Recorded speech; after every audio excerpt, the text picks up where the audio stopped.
ಸುಬ್ಬು ನೀನಂದ್ರೆ ನನ್ನ ಪ್ರಾಣಕ್ಕಿಂತ ಹೆಚ್ಚು. ಸುಬ್ಬು ನಾನು ನಿನ್ನನ್ನು ಪ್ರೀತಿಸ್ತಿದ್ದೀನಿ. I love you Subbu. ಅಪ್ಪ ಎಂಥ ಸಿಚುವೇಶನ್ ಅದು. ಹೀಗಾಗುತ್ತೆ ಅಂತ ನಾನು ಕನಸಲ್ಲೂ ಅನ್ಕೊಂಡಿರ್ಲಿಲ್ಲ. ನಾನು ಬಂದಿರೋ ಜಾಗಕ್ಕೇನೆ ಶ್ರೀವಲ್ಲಿನೂ ಬಂದಿದ್ದಾಳಲ್ಲ ಅಂತ ಅನ್ಕೊಂಡೆ. ಆದ್ರೆ ನಾನು ಪ್ರೀತಿಸ್ತಿರೋ ಹುಡುಗನ್ನೇ ಶ್ರೀವಲ್ಲಿನೂ ಪ್ರೀತಿಸ್ತಾಳೆ ಅಂತ ನನಗಾಗ ಗೊತ್ತೇ ಆಗಲಿಲ್ಲ. ಆದರೂ ದೇವ್ರಿಗೆ ನನ್ನ ಮೇಲೆ ಕರುಣೆ ಇದೆ. ಹೇಗೋ ಶ್ರೀವಲ್ಲಿ ಬಂದು ಅವಳ ಪ್ರೀತಿನ ಹೇಳ್ಕೊಂಡಿರೋದಕ್ಕೆ ಸುಬ್ಬು ಅವನ ಮನಸ್ಸಲ್ಲಿ ಏನಿದೆ ಅಂತ ಹೇಳ್ಕೊಂಡ. ಸುಬ್ಬು ಇಷ್ಟಪಡೋ ಹುಡುಗಿ ನಾನೇ ಅನ್ನೋದ್ರಲ್ಲಿ ಡೌಟೇ ಇಲ್ಲ. ಆದರೂ ಪಾಪ ಶ್ರೀವಲ್ಲಿ ಅವಳಿ ನೋವನ್ನ ಹೇಗೆ ತಡ್ಕೊಂಡಿದ್ದಾಳೋ ಏನೋ. ಅಕಸ್ಮಾತ್ ಅವಳ ಜಾಗದಲ್ಲಿ ನಾನು ಇದ್ದಿದ್ರೆ ನನಗೆ ಈ ನೋವು ತಡ್ಕೊಳಕ್ಕೆ ಆಗ್ತಾ ಇರಲಿಲ್ಲ. ಕಡೆ ಪಕ್ಷ ಅವಳಿಗೆ ಅವ್ರ ಅಪ್ಪ ಅಮ್ಮನ ಪ್ರೀತಿ ಸಿಕ್ಕಿದೆ. ಅಕಸ್ಮಾತು ನಾನು ಹೋಗಿ ಸುಬ್ಬನ್ ಪ್ರಪೋಸ್ ಮಾಡಿ ಅವನು ನನ್ನನ್ನು ರಿಜೆಕ್ಟ್ ಮಾಡಿದ್ದಿದ್ರೆ ನಾನು ದೊಡ್ಡ ಲೂಸರ್ ಆಗಿಬಿಡ್ತಾ ಇದ್ದೆ. ಬಾ, ಲವ್ ಫೇಲಿಯರ್ನ ಹ್ಯಾಂಡಲ್ ಮಾಡೋದು ಸಿಕ್ಕಾಪಟ್ಟೆ ಕಷ್ಟ. ದೇವ್ರೆ, ಶ್ರೀವಲ್ಲಿಗೆ ಹೇಗೋ ಸಮಾಧಾನ ಮಾಡಿಬಿಡು ದೇವ್ರೆ. ನಾನು ಸುಬ್ಬು ಒಂದಾಗದು ಎಷ್ಟು ಮುಖ್ಯನೋ, ಶ್ರೀವಲ್ಲಿಗೆ ಒಂದು ಒಳ್ಳೆ ಹುಡುಗ ಸಿಕ್ಕಿ ಅವಳು ಅವಳ ಲೈಫಲ್ಲಿ ಖುಷಿಯಾಗಿರೋದು ಅಷ್ಟೇ ಮುಖ್ಯ.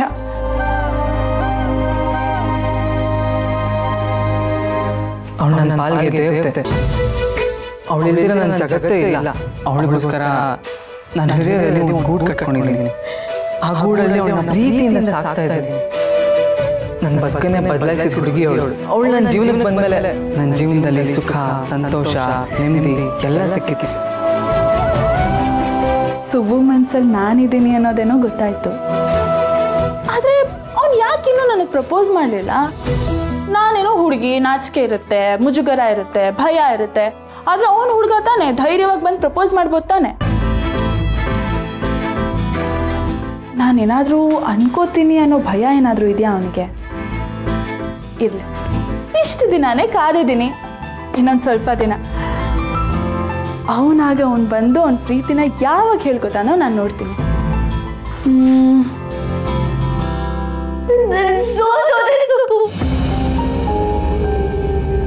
ಶ್ರೀವಲ್ಲಿ ಕಾಲ್ ಮಾಡಿ ಸಮಾಧಾನ ಮಾಡ್ಲಾ? ಬೇಡ ಬೇಡ ಬೇಡ. ನಾನು ಅವಳು ಕಾಲ್ ಮಾಡಿ ಏನಂತ ಸಮಾಧಾನ ಮಾಡಲಿ? ಅವಳು ಅಳ್ತಾ ಇರೋದನ್ನ ನೋಡಿ ನನಗೂ ಅಳು ಬರುತ್ತೆ ಅಷ್ಟೆ. ಆದರೆ ಸುಬ್ಬು ಈಗೇನು ಮಾಡ್ತಿರ್ಬೋದು? ಶ್ರೀವಲ್ಲಿನ ರಿಜೆಕ್ಟ್ ಮಾಡಿದೆ ಅಂತ ಅವ್ನು ಬೇಜಾರು ಮಾಡ್ಕೊಂಡಿರ್ತಾನ, ಅಥವಾ ನನಗೆ ಹೇಗೆ ಪ್ರಪೋಸ್ ಮಾಡಲಿ ಅಂತ ಯೋಚನೆ ಮಾಡ್ತಿರ್ತಾನ. ನೋಡೋಣ, ಕಾಲ್ ಮಾಡ್ತೀನಿ.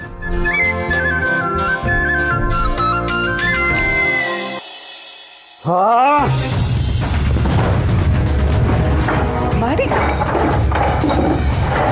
ಮಾಡಿ ಮಾಡಿ ಯಾಕೆ ಯಾಕೆ ಇಷ್ಟೊಂದು ಅಪ್ಸೆಟ್ ಆಗಿದೆಯಾ? ನಾನು ನಿನಗೆ ಹೇಳಿದೆ ತಾನೆ, ನೀನು ಇದ್ರ ಬಗ್ಗೆ ಯೋಚನೆ ಮಾಡಬೇಡ, ನಾನೆಲ್ಲ ನೋಡ್ಕೋತೀನಿ ಅಂತ. ಜಸ್ಟ್ ಕಾಮ್ ಡೌನ್ ಮಾಡಿ. ಸಮಾಧಾನವಾಗಿರೋ ಅಂತ ಹೇಳ್ತಿದ್ಯಾ? ನಮ್ಮ ಆಸೆಗಳೆಲ್ಲ ಸತ್ತು ಸಮಾಧಿ ಆಗ್ತಿದೆ. ಸಮಾಧಾನವಾಗಿರೋ ಅಂತ ಹೇಳ್ತಿದ್ಯಾ? ನಾವು ಬಿಡೋ ಪ್ರತಿಯೊಂದು ದಾರಿ, ಹೋಗೋ ಪ್ರತಿಯೊಂದು ದಾರಿ ಎಲ್ಲದಕ್ಕೂ ಆ ಸುಬ್ಬು ಅಡ್ಡ ಬರ್ತಿದ್ದ. ನಾವು ಏನೇ ಪ್ಲಾನ್ ಮಾಡಿದ್ರು ಎಲ್ಲದನ್ನು ಫ್ಲಾಪ್ ಮಾಡ್ತಿದ್ದ. ಆ ಶ್ರಾವಣಿಗೆ ಬುದ್ಧಿ ಇಲ್ವಮ್ಮ? ಹೋಗಿ ಹೋಗಿ ಆ ಬಿಕಾರಿನ ಹೆಂಗಾದ್ರೂ ಲವ್ ಮಾಡ್ತಾಳೆ ಮಾಮ ಅವಳು. ಅವನು ನಮ್ಮ ಶತ್ರು, ಅವಳು ಒಂದು ರೀತಿ ಇವಾಗ ನಮಗೆ ಶತ್ರುನೇ. ಈ ಇಬ್ಬರು ಶತ್ರುಗಳು ಯಾವುದೇ ಕಾರಣಕ್ಕೂ ಒಂದಾಗಬಾರ್ದಮ್ಮ. ಅವರಿಬ್ಬರು ಏನಾದರೂ ಒಂದಾದ್ರೆ ನಮ್ಮ ಕತೆ ಮುಗೀತು, ನಮ್ಮ ಕತೆ ಮುಗೀತು. ಸರಿ ಸರಿ, ನೀನಿಷ್ಟು ಆಂಕ್ಷಿಯಸ್ ಆಗಬೇಡ, ಸ್ವಲ್ಪ ಕೂಲಾಗಿರು, ಕೂಲಾಗಿರು. ರಾಲ್ ಒಬ್ಬ ಪಿ ಎ, ಅವನು ಈ ಮನೇಲಿ ಕೆಲಸ ಇಲ್ಲ ಅಂದಮೇಲೆ ಬರೋದಕ್ಕೆ ಹಿಂದೆ ಮುಂದೆ ನೋಡಬೇಕು, ಯೋಚನೆ ಮಾಡಬೇಕು. ನಮ್ಮ ಮುಂದೆ ನಿಂತು ಮಾತಾಡೋದಕ್ಕೆ ಧೈರ್ಯನೇ ಇರಬಾರ್ದು.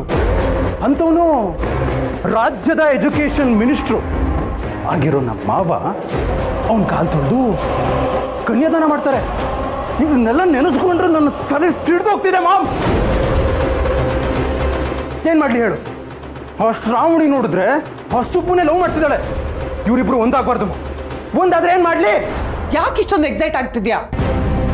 ನೋಡು, ನೀನು ಈ ಕೋಪ ಮಾಡ್ಕೊಂಡ್ರೆ ಈ ಕೋಪ ಎಲ್ಲದಕ್ಕೂ ಸೊಲ್ಯೂಷನ್ ಆಗೋದಿಲ್ಲ. ಯೋಚನೆ ಮಾಡೋಣ, ಸ್ವಲ್ಪ ಕೂಲಾಗಿರು. ಕೂಲಾಗಿದ್ರೆ ಏನ್ ಪರಿಹಾರ ಸಿಗುತ್ತೆ ಮಾಮ್? ಹೇಳು, ಕೂಲಾಗಿದ್ರೆ ಏನ್ ಪರಿಹಾರ ಸಿಗುತ್ತೆ? ನಂಗೊಂದು ಅರ್ಥ ಆಗಿಲ್ಲ. ನಾನು ನೋಡೋದಕ್ಕೆ ಚೆನ್ನಾಗಿಲ್ವಾ? ಹ್ಯಾಂಡ್ಸಮ್ ಆಗಿಲ್ವಾ? ಆ ಸುಬ್ಬುಗಿಂತ ಚೆನ್ನಾಗಿಲ್ವಾ ಮಾಮ್? ಲಕ್ಸುರಿ ಲೈಫ್ ಲೀಡ್ ಮಾಡ್ತಿಲ್ವಾ? ಹೋಗಿ ಅವಳು ಅದು ಹೆಂಗೆ ಇಷ್ಟಪಟ್ಲು ಮಾಮ ಅವನನ್ನ? ನನ್ನ ಹತ್ರ ಇಲ್ಲದೆ ಇರೋದು ಅವನ ಹತ್ರ ಏನಿದೆ ಮಾಮ್? ನಾನು ಒಂದು ರೀತಿಲಿ ದೊಡ್ಡ ಲೂಸರ್ ಮಾಮ್. BPA ನನ್ನನ್ನೇ ಓವರ್ಟೇಕ್ ಮಾಡಿ ಗೆದ್ಬಿಟ್ಟ ಮಾಮ್. ಹೇಳು ಮಾಮ್, ನನ್ನ ಹತ್ರ ಇಲ್ಲದೆ ಇರೋದು ಅವನ ಹತ್ರ ಏನಿದೆ? ಹೇಳು ಮಾಮ್, ಹೇಳು.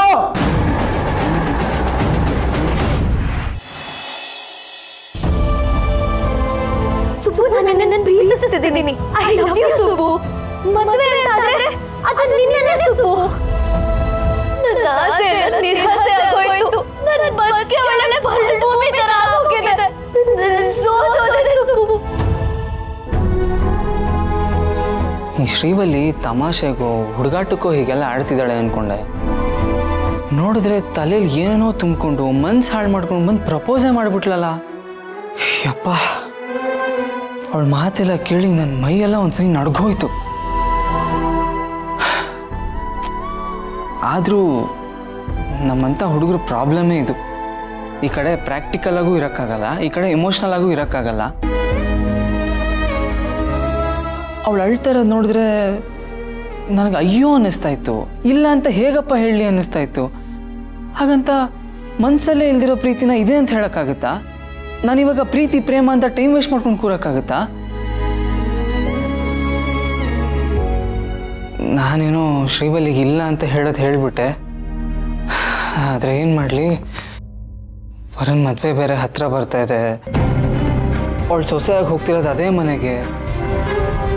ಶ್ರೀವಲ್ಲಿ ಅವ್ರ ಅಣ್ಣನೇ ಅವಳು ಮದುವೆ ಆಗ್ತಾ ಇರೋದು. ಅಯ್ಯೋ,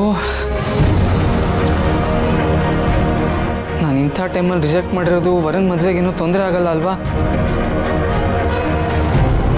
ಅದರಲ್ಲೂ ನಾನು ಸುಳ್ಳು ಹೇಳಿ ರಿಜೆಕ್ಟ್ ಮಾಡಿದೆ ಅಂತ ವರನ್ ಗೊತ್ತಾಗ್ಬಿಟ್ರೆ ಅವಳು ಮತ್ತೆ ನನ್ನ ಮೇಲೆ ಕೋಪ ಮಾಡ್ಕೊತಾಳೆ, ಮತ್ತೆ ನನ್ನ ಮೇಲೆ ಸಿಟ್ಟು ಮಾಡ್ಕೋತಾಳೆ. ಓ, ಏನಪ್ಪ ಮಾಡಲಿ?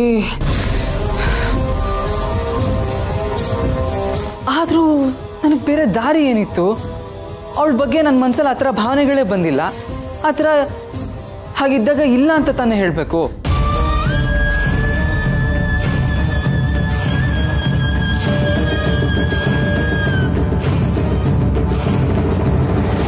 ಅಮ್ಮವ್ರೆ, ಇಲ್ಲೇ ಇದ್ದಾನೆ. ಒಂದು ನಿಮಿಷ. ಕೊಟ್ಟೆ. ಓ, ರಾಮಣಿ ಅಮ್ಮವರು ಆಗ್ಲಿಂದ ನಿನ್ನ ಫೋನ್ಗೆ ಕಾಲ್ ಮಾಡ್ತಾನೆ ಇದ್ದಾರಂತೆ. ನೀನು ರಿಸೀವ್ನೇ ಮಾಡ್ತಿಲ್ವಂತೆ. ಅಯ್ಯೋ, ಸೈಲೆಂಟಲ್ಲಿ ಇಟ್ಬಿಟ್ಟಿದ್ನಪ್ಪ, ಗೊತ್ತಾಗಿಲ್ಲ. ತಗೋ, ನನ್ನ ಫೋನ್ಗೆ ಮಾಡಿದರೆ ಮಾತಾಡು. ಹೇಳಿ ಮೇಡಮ್. ಏನ್ ಸುಬ್ಬು, ನಾಪತ್ತೆ ಆಗ್ಬಿಟ್ಟಿದ್ಯಾ? ಏನೋ ಮುಖ್ಯವಾದ ಕೆಲಸ ಅಂತ ಹೇಳ್ಬಿಟ್ಟು ಮನೆಯಿಂದ ಹೋದಿ ಅಂತೆ. ಏನಂತ ಮುಖ್ಯವಾದ ಕೆಲಸ? ಅಯ್ಯೋ, ಅದನ್ನು ಯಾಕೆ ಕೇಳ್ತೀರಾ ಮೇಡಮ್? ನಾನು ಮುಖ್ಯವಾದ ಕೆಲಸ ಅಂತಲೇ ಹೋದೆ. ಆದರೆ ಅಲ್ಲಿಗೆ ಹೋದ್ಮೇಲೆ ಗೊತ್ತಾಯಿತು ಅದು ಪ್ರಯೋಜನಕ್ಕೆ ಬರದಿರೋ ಕೆಲಸ ಅಂತ. ನಾನು ಬೇರೆ ತಂಗಿ ಮದುವೆ ಹತ್ರ ಬರ್ತಾ ಇದೆ. ಗಂಡಿನ ಮನೆಯವ್ರು ಅದೇನು ಕೇಳ್ತಾರೋ ಏನು ಬಿಡ್ತಾರೋ, ಈ ಚೌಟ್ರಿ ಎಲ್ಲಿ ಹುಡುಕ್ಲಿ, ಡೆಕೋರೇಷನ್ ಅವ್ರಿಗೆ ಹೇಳಬೇಕು, ಅಡುಗೆಯವ್ರಿಗೆ ಹೇಳಬೇಕು, ಅದಾದಮೇಲೆ ಹುಡುಗನಿಗೆ ಯಾವ ವಾಚ್ ಕೊಡಿಸ್ಬೇಕು, ಆಮೇಲೆ ಫೋಟೋಗ್ರಫಿ ಅವ್ರಿಗೆ ಹೇಳಬೇಕು, ಬಟ್ಟೆಗಳು ಎಲ್ಲಿಂದ ತೊಗೊಂಡ್ಲಿ, ಆಮೇಲೆ ಈ ಚಿನ್ನದ ರೇಟ್ ಕಮ್ಮಿ ಆಗಿದೆಯಾ, ರಿಸೆಪ್ಷನ್ ಹಿಂದಿನ ದಿನ ಮಾಡಬೇಕಾ ಅಥವಾ ಮದುವೆ ಆದಮೇಲೆ ಮಾಡಬೇಕಾ, ಅದಕ್ಕೆ ದುಡ್ಡು ಎಷ್ಟು ಖರ್ಚಾಗುತ್ತೆ, ಈ ಥರ ಎಲ್ಲ ಒಂದಷ್ಟು ತಲೆಯಲ್ಲಿ ಇಟ್ಕೊಂಡು ಅದಕ್ಕೊಂದು ಸಹಾಯ ಸಿಗ್ಬೋದೇನೋ, ಅದಕ್ಕೊಂದು ಪರಿಹಾರ ಸಿಗ್ಬೋದೇನೋ ಅಂತ ಅಲ್ಲಿಗೆ ಹೋದ್ನಾ. ಅಲ್ಲಿ ಹೋದರೆ ಈ ನೀರಲ್ಲಿ ಮುಳುಗ್ತಾ ಇರೋನಿಗೆ ನಿನಗೆ ಸ್ವೀಟ್ ಇಷ್ಟನಾ, ಸ್ವೀಟ್ ತಿಂದ್ಯಾ, ಯಾವ ಸ್ವೀಟ್ ಬೇಕು ಅಂತ ಕೇಳ್ದಂಗೆ ಆಯಿತು ಮೇಡಮ್. ಏನ್ ಸುಬ್ಬು, ಹಾಗಂದ್ರೆ ನೀನು ಸ್ವೀಟ್ ತಿನ್ನಕ್ಕಂತ ಹೋಗಿದ್ಯಾ? ಯಾವುದೋ ರೆಸ್ಟೋರೆಂಟ್ ಹತ್ರ ಇದೆಯಂತೆ. ನಮ್ಮ ಡ್ರೈವರ್ ಅಂಕಲ್ ಹೇಳ್ತಾ ಇದ್ರು. ಹೌದಾ ಮೇಡಮ್? ಅಷ್ಟೇನಾ? ನೀವು ಬೇರೆ ಏನಾದರೂ ಹೇಳಿದ್ರೆ ಮೇಡಮ್ ನಿಮ್ಮ ಡ್ರೈವರು? ನೀನು ರೆಸ್ಟೋರೆಂಟಲ್ಲಿ ಇದ್ದೀಯಂತೆ, ಅಲ್ಲಿಂದ ಬೈಕ್ ತಗೊಂಡು ಹೋದಿ ಅಂತಲ್ಲ, ಅಷ್ಟೇ ನೋಡಿದ್ದು, ಇನ್ನೇನು ನೋಡಿಲ್ಲ. ಅದೇ ಮೇಡಮ್ ಹೇಳಿದ್ನಲ್ಲ, ಯಾವುದೋ ಒಂದು ಸಣ್ಣ ಮೀಟಿಂಗ್ ಇತ್ತು. ಕಷ್ಟ ಕಾಲಕ್ಕೆ ಆಗ್ಬರುತ್ತೆ ಅಂತ ಅಂದ್ಕೊಂಡೆ, ಆದರೆ ನನಗೆ ಆಗಬರಲ್ಲ ಅಂತ ಗೊತ್ತಾಯ್ತು ಮೇಡಮ್, ಅದಕ್ಕೆ ಕ್ಯಾನ್ಸಲ್ ಮಾಡಿದೆ. ಒಳ್ಳೇದೇ ಆಯ್ತು ಬಿಡು ಸುಬ್ಬು. ಯಾವುದೇ ಕೆಲಸ ಇದ್ರೂ ಅದನ್ನು ಇಷ್ಟಪಟ್ಟು ಮಾಡಬೇಕು. ಇಷ್ಟ ಇಲ್ಲದೆ ಯಾವ ನಿರ್ಧಾರನೂ ತಗೋಬಾರ್ದು. ಹಾಗಂತ ಇಷ್ಟ ಆಗಿರೋದೇನಾದ್ರೂ ಮನಸ್ಸಲ್ಲಿದ್ರೆ ಅದನ್ನು ಬಚ್ಚಿಟ್ಕೊಬಾರ್ದು. ಮುಂದೆ ನೀನು ಇಷ್ಟಪಡುವಂಥ ಕೆಲಸ ಸಿಕ್ಕಿದ್ರೂ ಸಿಗ್ಬೋದು. ಅದಕ್ಕೋಸ್ಕರ ಕಾದು ಒಂದು ಒಳ್ಳೆ ದಿನ ನೋಡಿ ಇಷ್ಟ ಕಷ್ಟಗಳೆಲ್ಲ ಹೇಳ್ಕೊಂಬಿಡು, ಆಯ್ತಾ? ಮೇಡಮ್, ನೀವು ಏನು ಮಾತಾಡ್ತಾ ಇದ್ದೀರಾ? ನಾನೇನೋ ಹೇಳಿದ್ರೆ ನೀವೇನೋ ಹೇಳ್ತಾ ಇದ್ದೀರಲ್ಲ. ಮತ್ತಿನ್ನೇನು ಸುಬ್ಬು, ನೀನು ಹೇಳಿದ್ ನನಗೆ ಅರ್ಥ ಆಗಲಿಲ್ಲ, ಅದಕ್ಕೆ ನಿನಗೆ ಅರ್ಥ ಆಗದೆ ಇರೋ ಥರ ನಾನು ಹೇಳ್ಬಿಟ್ಟೆ ಅಷ್ಟೇ. ಆಯ್ತಾಯ್ತು, ಆಗೋದೆಲ್ಲ ಒಳ್ಳೇದಕ್ಕೆ. ಈಗ ಆಗಿದ್ದಾಯ್ತು, ಮುಂದೆ ಏನಾಗಬೇಕು ಅದೆಲ್ಲ ಆಗುತ್ತೆ. ಈಗ ಊಟ ಮಾಡಿ ಮಲ್ಕೋ, ಆಯ್ತಾ? ಗುಡ್ ನೈಟ್, ಬಾಯ್.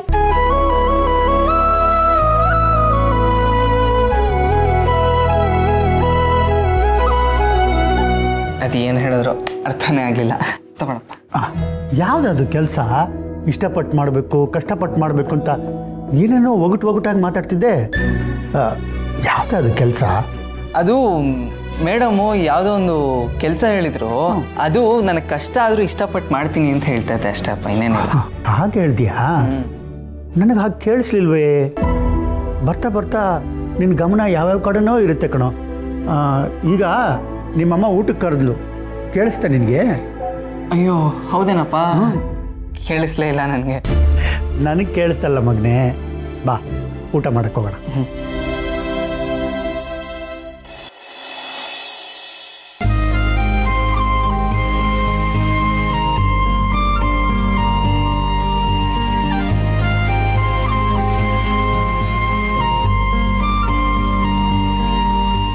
ಕಾರ್ತಿಕೇಯ, ಇನ್ನೊಂಚೂರು ಅನ್ನ ಹಾಕ್ಸ್ಕೊಳಪ್ಪ. ಮನೆಯಲ್ಲಿ ದುಡಿಯೋ ಗಂಡ್ಸು ನೀನು, ಹೊಟ್ಟೆ ತುಂಬ ತಿಂದು ಗಟ್ಟಿಯಾಗಿರಬೇಕು.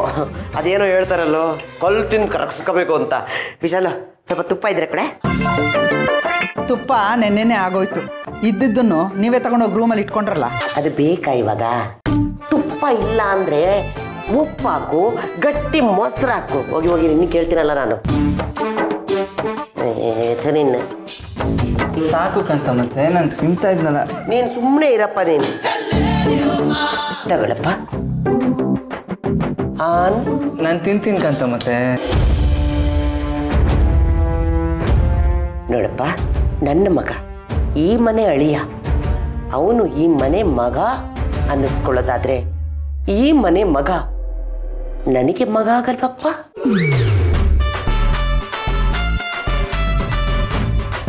ನೀನು ನನ್ನ ಅತ್ತೆ ಅಂತ ಕರಿಬೇಡ, ಅಮ್ಮ ಅನ್ನು. ನಾನು ನಿಮ್ಮಮ್ಮ ಅನ್ಕೊಂಡು ತಿನ್ನಪ್ಪ, ಅನ್ನಪ್ಪ.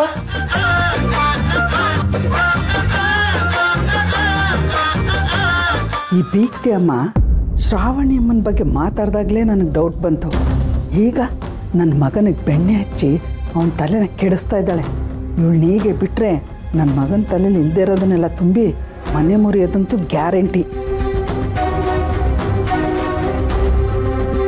ಬೀಗ್ತಿಯವ್ರೆ, ನೀವು ಬಂದು ಊಟ ಮಾಡಿ, ಅವನು ಊಟ ಮಾಡ್ತಾನೆ.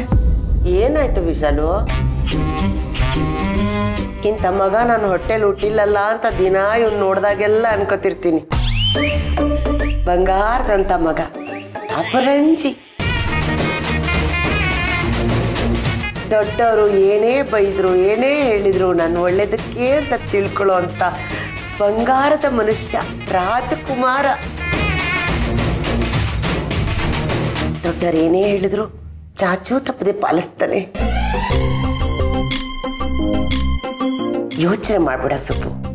ಜೀವನದಲ್ಲಿ ಸರಿ ತಪ್ಪು, ಒಳ್ಳೇದು ಕೆಟ್ಟದ್ದು ಹೇಳೋದಿಕ್ಕೆ ಅಂತ ನನ್ನಂತರ ಒಬ್ರು ಇರಬೇಕು ನಿನಗೆ.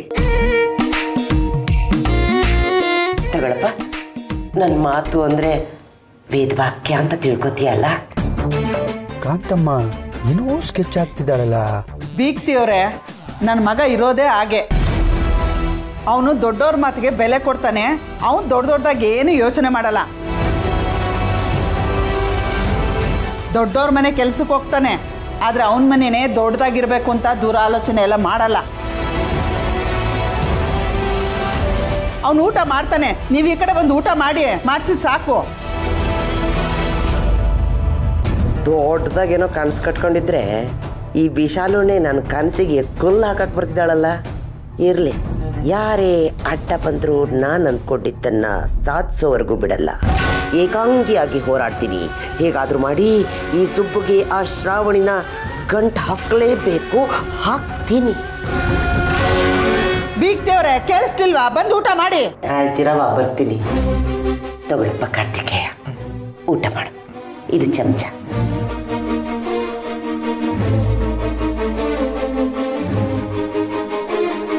ಸರ್ ಕಳಲೆ ಇದ್ದರಿದ್ರ ತಟ್ಟೆ ಕೊಡ ಒಂದು. ಏಯ್ ಸಗಳ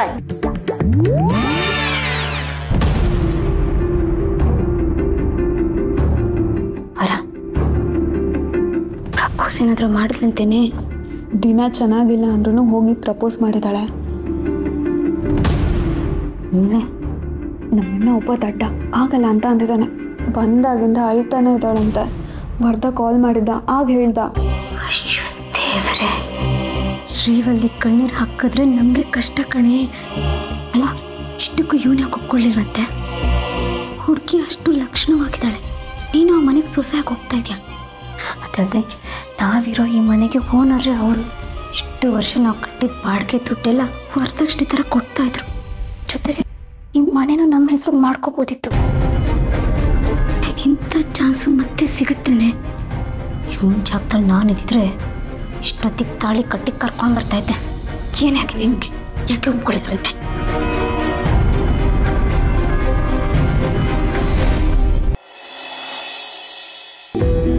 ಲೋ ಸುಬ್ಬು, ಯಾವುದೋ ಕೆಲಸದ ಬಗ್ಗೆ ಮಾತಾಡ್ತಿದ್ಯಲ್ಲ, ಏನಪ್ಪ ಅದು?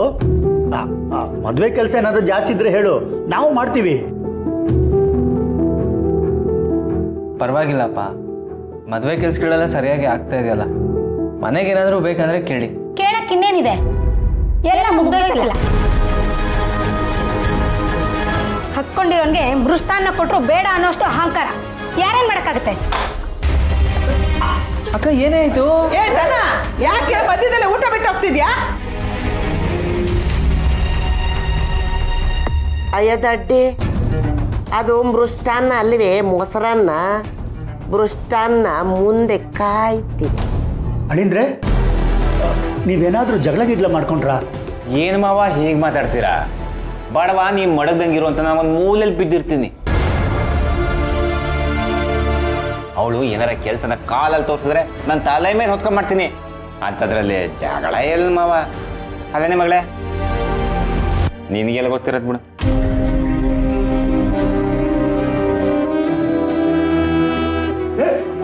ಸುಬ್ರಹ್ಮಣ್ಯ, ಅಯ್ಯಪ್ಪ, ಈ ಮನೇಲಿ ಏನಾಗ್ತಿದ್ಯಪ್ಪ?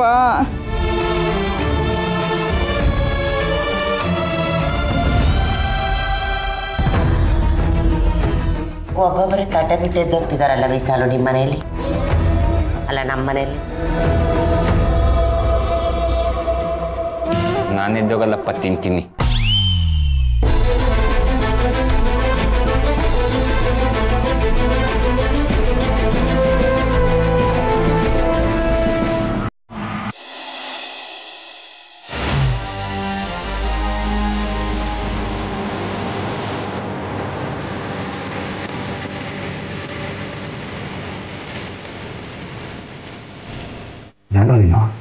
ಯಾರು ನೀನು? ತಿಂಗಳು ಸಂಬಳಕ್ಕೆ ನಮ್ಮನ ಮುಂದೆ ಕೈ ಚಾಚ್ಕೊಂಡು ನಿಂತ್ಕೊಳ್ಳೋ ಜುಜುಬಿ ಕೆಲ್ಸಗಾರ ನೀನು. ಈ ಮನೆ ಅಳಿಯಾಗೋ ಆಸೆನ? ಶಬಾಷ್ ಶಬಾಷ್. ನಿಮ್ಮಿಬ್ರದ್ದು ಮೇಡ್ ಫಾರ್ ಈಚ್ ಅದರ್ ಜೋಡಿ ಅಂತ ಖುಷಿ ಪಟ್ಕೊಂಡು ನಮ್ಮ ಮಾವ ನಿಮ್ಮಿಬ್ಬರನ್ನ ಮದುವೆ ಮಾಡಿಸಿ ನೀನು ಈ ಮನೆಗೆ ಅಳಿಯಾಗಿ ಬರ್ತೀಯ. ನಾನು ಸೈಡಲ್ಲಿ ನಿಂತ್ಕೊಂಡು ಚಪ್ಪಾಳೆ ತಡ್ತಾ ಅಳಿಯ ಬಂದ ಅಂತ ಹೇಳ್ತೀನಿ ಅಂತ ಅಂದ್ಕೊಂಡಿದ್ಯಾ? ಎಲ್ಲ ಕಣ, ಯಾವುದೇ ಕಾರಣಕ್ಕೂ ಈ ಮನೆ ಅಳಿಯ ನಾನೇ ಆಗಿರ್ಬೇಕು. ಯಾವನ್ನು ಅಳಿ ಆಗೋದು ಬಿಡಲ್ಲ. ಅದಂಗೆ ನಾನು ನೋಡ್ತೀನಿ ಅಂತ ನೀನು ಏನಾದರೂ ಕೇಳಿದ್ರೆ, ಈ ಮನೆ ಹುಡುಗಿ ಬದುಕಿದ್ರೆ ಅಲ್ವಾ ನೀನು ಅಳಿಯಾಗೋದು. ಯಾರನ್ನು ಬಿಡಲ್ಲ. ಒಬ್ಬೊಬ್ಬರನ್ನು ಚುಚ್ಚಿ ಚುಚ್ಚಿ ಚುಚ್ಚಿ ಚುಚ್ಚಿ ಚುಚ್ಚಿ ಕೊಂದಾಕ್ಬಿಡ್ತೀನಿ. ನಾನೆಂಥ ರಾಕ್ಷಸ ಅಂತ ಈ ಮರಿಗಿನ್ನ ಗೊತ್ತಿಲ್ಲ ಅಂತ ಅನ್ಸುತ್ತೆ.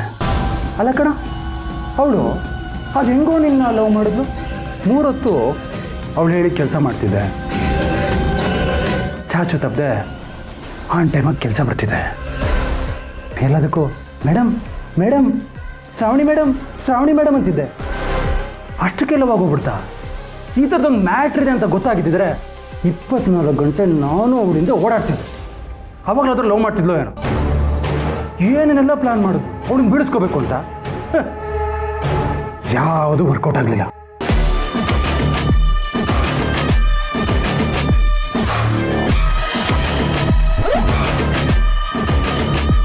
ಅವಳು ನನ್ನಂತ ಎದುರುಗಡೆ ಇದ್ರು ನಿನ್ನಂತ ಜುಜುಬಿ ಕೇಳಿಸ್ಕೋರನ್ನ ಲವ್ ಮಾಡ್ತಿದ್ದಾಳೆ ಅಂದರೆ ನೀನು ಸಾಮಾನ್ಯ ಅಲ್ಲ ಕಣ. ನಿನ್ನನ್ನು ಯಾವುದೇ ಕಾರಣಕ್ಕೂ ಬಿಡಲ್ಲ. ಇಷ್ಟೆಲ್ಲ ಆದಮೇಲೆ